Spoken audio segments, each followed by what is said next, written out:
One of the driving factors that helped me realize that having perspective is so critical, especially understanding just where you fit in this giant world and your problems really aren't that big, is a huge mistake that I made not too long ago at my job.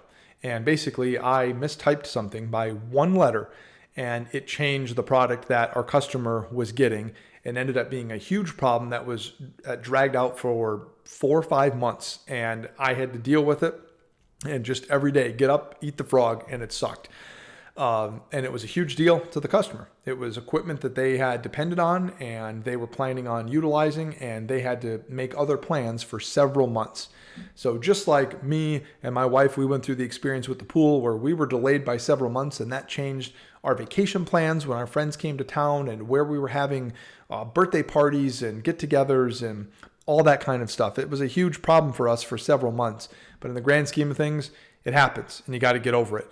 But what helped me get better perspective on that was me being the one who made the giant mess up, mistake, F up, whatever you want to call it, and having to work my way through it. And that helped me realize that, you know what, the mistakes and issues that I've been dealing with maybe aren't as big as I've made them out to be in my own head.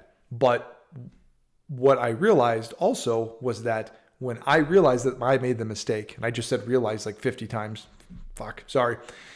What I realized when I made the mistake was I tried to rectify it as quickly as possible. I got as many people involved as I needed to. I had a plan that was mapped out with, we were going to do this and then that and then this, like most of us would do when you have a problem, when you're the reason for the problem, is you try to fix it. But I tried to do everything in my power, above and beyond, over communicate, make sure everybody was up to speed on everything, and stay on top of it throughout the entire process until it was done and over with.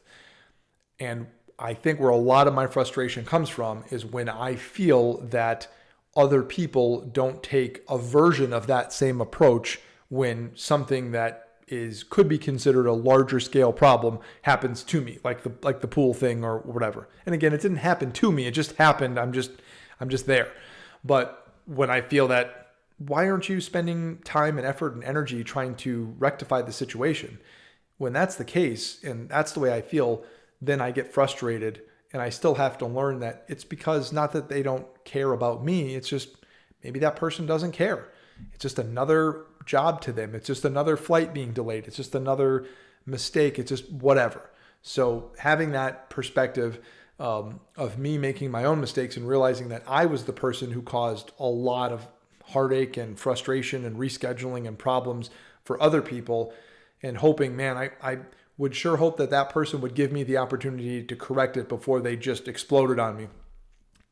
Help me reframe maybe how I should look at things going forward for when that happens to me, when I'm the quote unquote victim of the problem and not really a victim in any way at all. So I think that's a very important lesson for us to learn as adults, and something that we can pass along to our kids and help model that behavior as they grow up and they hopefully watch us grow up a little bit too.